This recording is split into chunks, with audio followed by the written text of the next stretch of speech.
This clip shows how to buy shares of Wealthfront Corporation and explains the basic steps for WLTH. Wealthfront is a fintech firm offering automated investment and planning services listed on the NASDAQ under the ticker WLTH.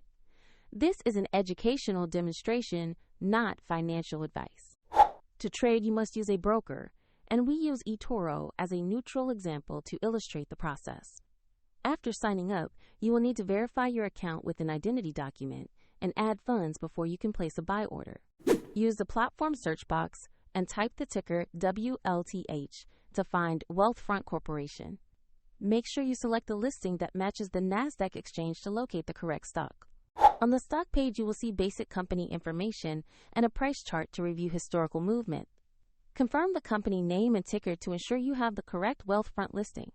Tap Invest or Buy, enter the amount you want to allocate, then carefully review the order details and confirm to place the trade. If the market is closed, your order may be queued or executed when it opens. If your balance is insufficient, the platform will prompt you to add funds before the order can be confirmed. Once completed, your new position will appear in your portfolio for monitoring. For convenience, the eToro link is in the description if you want to follow the same example.